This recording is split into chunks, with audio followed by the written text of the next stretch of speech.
안녕하세요. 반갑습니다. 최용호입니다. 자, 이 책임근제 문제풀이 약술 C-21번의 심화 해설을 해드릴 거예요. 그런데 지금 이 시험 날짜가 뭐 적게 남았다면 적게 남은 시간이기 때문에 자, 이 부분에 대해서 뭐 전반적으로 이해가 안 되는 분들이 이거를 이제 강의를 들어서 혹여 더 막 꼬이고 괜히 쓸데없이 많은 시간을 투자할 경우도 있거든요. 근데 어차피 우리는 책임 근제 보험을 고득점 맞자 이게 아니라 모든 과목을 다 골고루 잘 맡아서 그 점수를 잘 받아가지고 합격하는 게 목표란 말이에요.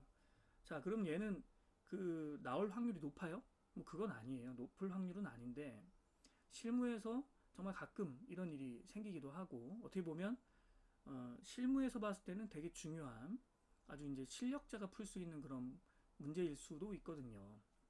근데 알고 보면 그렇게 어려운 부분은 아닌데 자 이런 부분에서 우리가 뭐 이건 실무에서 흔한 케이스는 아니지만 있을 수도 있고 또 시험에 출제될 수도 있으니 제가 한번 출제를 해본 거예요.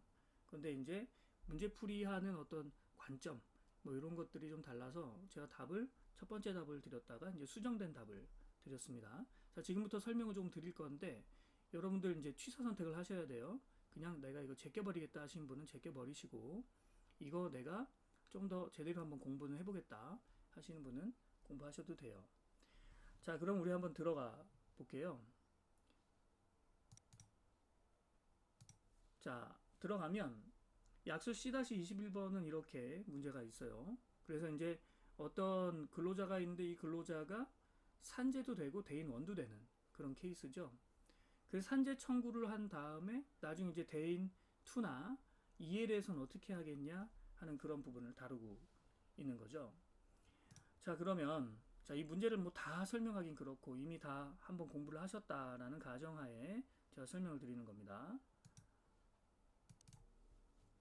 우리가 이 설명을 한번 더 이제 들어가 보면 우선은 어때요? 이 사람의 손해가 있는데 이 손해는 우리가 한 100이라고 놓읍시다. 100. 손해는 100이라고 이제 가정을 하고 이 100의 손해에 대해서 이제 어떻게 처리하느냐 하면 우선은 이제 대인 원이 있으면 이제 대인 원에서 줄 텐데 그죠? 여기 대인 원이고 그 다음에 또 대인 원과 이제 비슷한 같은 강제 보험으로서 뭐가 있어요? 이제 산재가 있는 거죠. 산재가 있는 거예요. 그리고 이제 그것을 초과하는 부분에 대해서 이제 대인 2가 줄 건데 대인 2는 이제 한도가 없어요. 무한 책임이니까 얘는 대인 2가 이렇게 줄 것이고 그렇죠? 자 이제 산재를 초과하는 부분에 대해서 이제 누가 줄 거예요? 이제 EL이 줄 건데 EL은 또 한도가 있어요. 그래서 EL이 주게 되는 거예요. 자 이렇게 그림을 놓고 보면 사실은 이제 문제가 원래는 이런 케이스로 나올 수 있겠지만 여기서 조금 이제 문제가 생기는 건 뭐예요? 바로 이 부분이겠죠. 바로 지금 이 부분에서 대인 2는 조금 더 주는데 산재는 조금 덜 준 부분이 생긴다는 거죠. 그죠? 자, 이 부분에 대해서 과연 어떻게 하느냐에 대한 그 차이가 기존 문제와 현재 문제의 그 해설의 차이가 되는 겁니다. 자, 우리 이렇게 한번 보고 이제 들어가 보면요. 복잡해요, 복잡해. 이 문제는 이렇게 드렸고, 자, 이 문제를 푸는 이제 기본적인 우리가 컨셉을 한번 보자고요. 자, 일단 대인 1을 초과하는 손에 대해서는 2에서 주고, 산재를 초과하면 1에서 주죠. 자, 이건 큰 문제가 없는데, 이 동그라미 1과 동그라미 2가 섞이는 이런 희한한 문제가 이번 문제인 거죠. 그래서 최종적으로 우리가 풀었던 이 예외적인 케이스는 방금 이 실제 문제에서는 그 숫자가 복잡하니까 조금 더 간략하게 한번 우리가 보자면 일단 그 손해는 100이에요. 손해는 100인데 산재와 대인에서 60을 줬다고 하는 거예요. 자, 어떤 차이가 있냐면 지금 이거는 조금 더 간략하게 만든 건데 지금 여기서는 산재와 대인의 차이가 있죠. 그쵸? 그런데 지금 다시 돌아가면 여기서는 산재와 대인에서 준 금액의 차이가 없다라고 지금 그냥 설명을 해버린 거예요. 자, 이렇게 하면은 별 문제가 안 생기거든요. 자, 이렇게 가정을 해보자. 그러면 100-60, 즉 나머지 40에 대해서 대인 2와 2에서 독립책임액 비례분담 방식으로 할 거라는 거죠.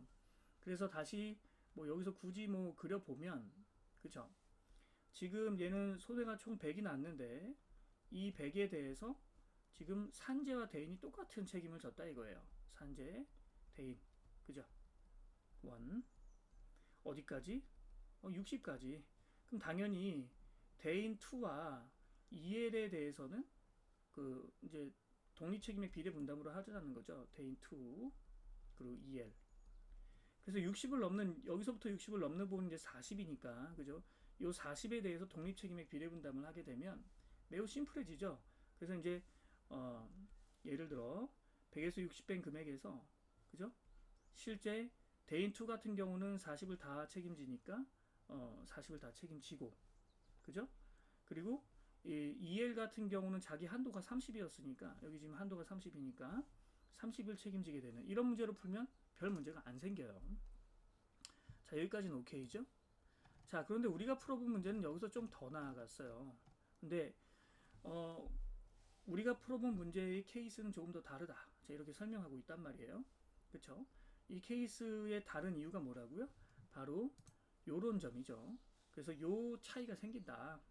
이 생기는 차이에 대해서 어떻게 해결할 것이냐 하는 것이 요 문제예요. 요 문제. 그죠? 자, 그런데 뭐 그 전에 우리가 어떤 약관 조항을 고려했는지 검토를 해보자고요. 일단 EL에서는 뭘 검토한 거죠? 예, EL에서는 산재 초과 보상 조항, 산재 초과한 것들입니다. 대인 2에서는요.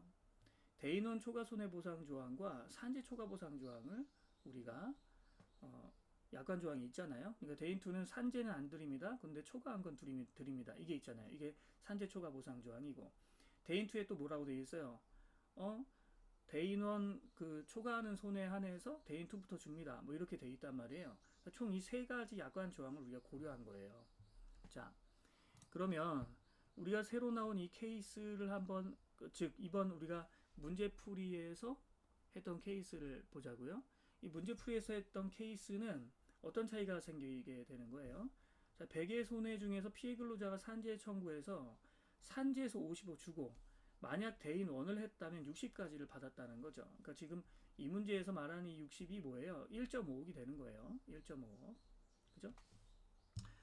자, 그러면 피해 근로자의 손해가 100이고 산재에서 55를 줬네. 대인 1에서는 60이고 대인 2는 무한이고 EL은 30이다. 그럼 얼마를 책임져야 하느냐 할 때 기존의 문제풀이에서는 어떻게 책임을 졌죠? 자, 이렇게 책임을 졌어요. 일단 100에서 55를 빼. 즉 산재에서 준 거. 즉 일로 들어가면 지금 산재가 몇을 줬다는 거예요? 55를 줬다는 거예요. 여기서. 그런데 대인은 또 얼마를 대인이었으면 얼마 준다는 거예요? 60을 줬다는 거죠.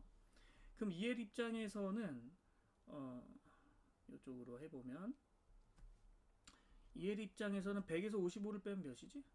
45가 되는 것이고 대인 2 입장에서는 100에서 60을 빼면 40이 되는 거예요. 그죠? 자, 이 상황에서 다시 돌아갑시다. 기존의 문제풀이는 45를 기준으로 풀었어요. 45를 기준으로 했다는 얘기는 뭐예요? 일로 가면 즉 이 EL을 기준으로 풀었다는 거예요. EL을 기준으로 풀고 자, 그럼 가보면 자, 100에서 55를 뺀 45를 기준으로 독립책임의 비례분담하고 이 대인 1에서 받았을 수도 있을 금액 5는 아예 고려를 하지 않은 게 기존의 문제풀이가 돼요. 그럼 대인 2에서는 이 100 빼기 55인 45를 기준으로 이제 독립책임액을 하고 EL도 45를 기준으로 줘요. 그럼 최종적으로 이제 피해 근로자 입장에서는 산재에서 55 받고 임의보험에서 45 받았으니까 큰 문제는 없는데 각각의 보험회사의 어떤 책임 관계에서 문제가 생길 수 있다 이거예요. 그래서 이 부분을 고려하지 않았으니까 이제 중간에 수정한 문제풀이는 40을 기준으로 한 거예요. 자, 자, 40을 기준으로 했다는 얘기는 이쪽으로 가면 바로 요 대인 1까지 주고 났을 금액, 즉 요 40. 즉 다시 말하면 이렇게 해볼까요? 잘 안 보이려나?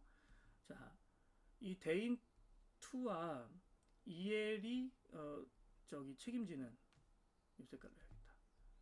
EL이 책임지는 공통적인 부분인 요 부분을 갖고 한 거예요. 요 부분을 갖고. 그쵸? 자, 갑시다. 그럼 중간에 수정한 문제풀이는 일단 100에서 60, 즉 40을 기준으로 독립책임의 비례분담하고 나머지 5는 대인 1에서 책임지는 것으로 했습니다. 그래서 대인 2에서는 40을 기준으로 나누고 EL에서는 또 40을 기준으로 나누는 이런 식으로 문제를 풀어드렸었죠. 자, 최종적으로 피해근로자는 산재에서 55, 대인 1에서 5, 그리고 임의범에서 40을 받아서 두 답 모두 다 받긴 받아요.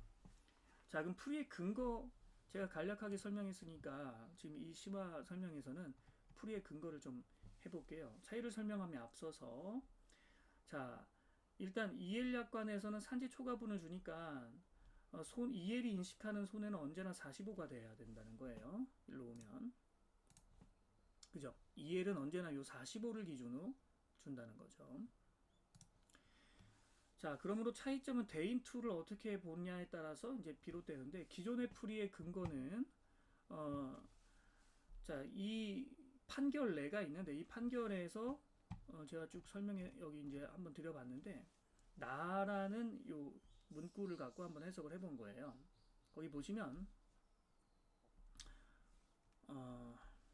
나 피보험자가 이 피해자에 대하여 자배법에서 손배 책임을 지지 않는 관계로 대인 1이 적용될 여지가 없어서 대인 배상 1으로 지급되거나 지급될 수 있는 금액이 전혀 없을 경우에 자, 넘는 손해망을 보상한다는 취지는 아니고 그 경우에는 다른 특별한 사정이 없는 한 자, 모든 손해를 대인 배상 2에서 줘야 된다. 이렇게 해석해야 된다라고 했어요. 그래서 대인 2는 기본적으로 손해를 100을 책임져야 된다는 거예요. 여기서는 물론 이 판결은 조금 다른 판결이긴 한데 이 판결은 대인 1이 가입이 안 돼 버리는 그런 판결이었어요. 해석상 가입이 안 됐지만 책임을 져야 되는 대인 1에서 이 지게차라고 하는 것에 대해서 자동차의 범위에 속하지 않았지만 결국 책임을 져라. 대인 2에서는 이런 부분이었는데 자, 대인 2에서는 100의 손해를 기준으로 하고 자, 그럼 결과적으로 대인 2에서는 산재면책 조항이 있기 때문에 100을 기준으로 하지만 100에서 55를 뺀 45에 대해서만 책임을 지게 된다는 거죠. 그래서 대인 2와 EL이 인식하는 손해가 45로 똑같다라고 가정해서 풀었던 게 이제 첫 번째 문제 풀이에요. 자, 해당 문제 풀이의 문제점은 첫 번째 이거예요. 위 취지에서 들고 있는 대법원 판례에서는 엄밀히 말해서 같은 판례가 아니고요.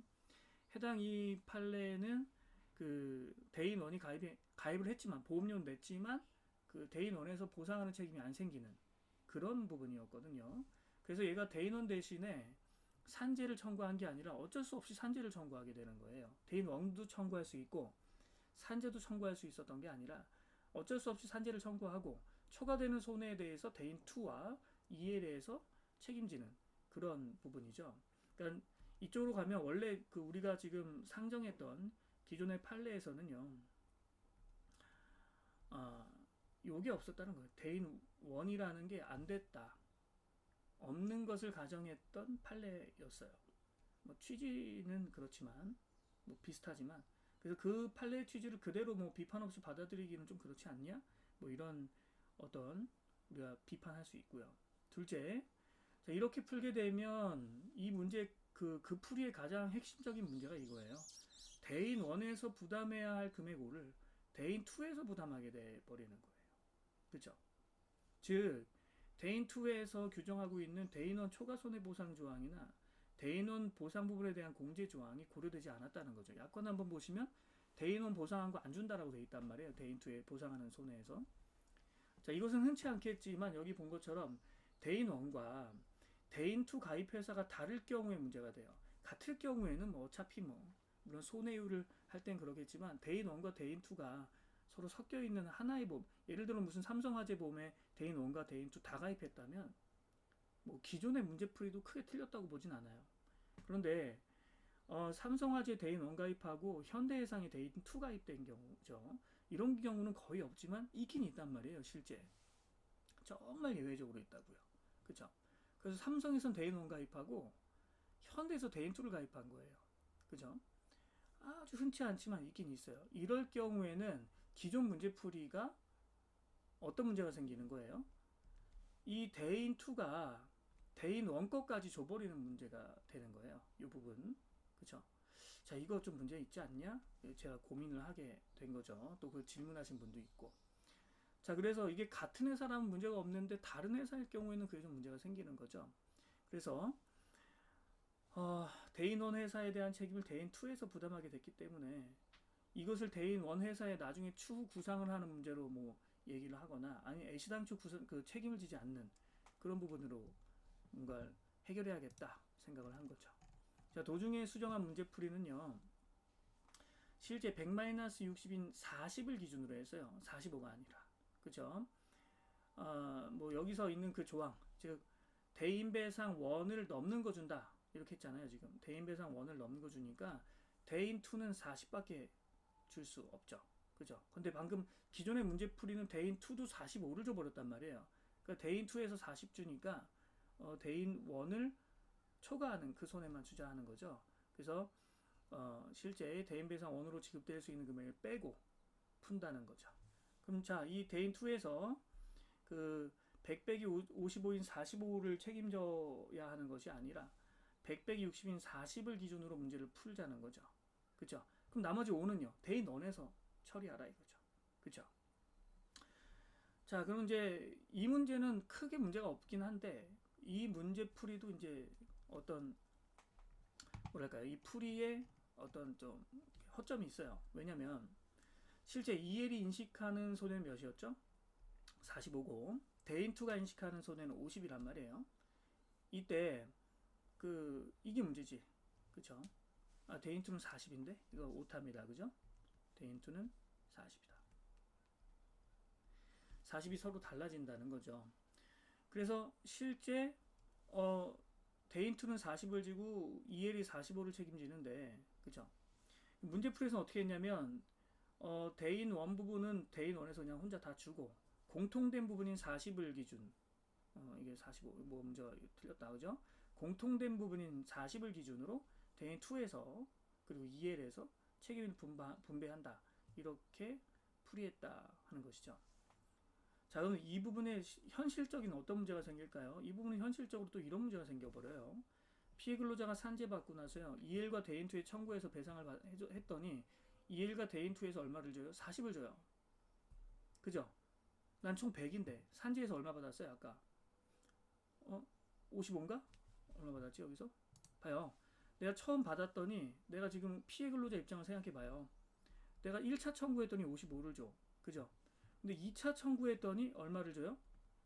40을 줘. 그럼 나머지 요 5에 대해서는 또 3차 청구해야 되는 거예요. 내가 어디에? 대인 1에 대해서 또 청구해야 되는 그런 부분이 생겨버려요.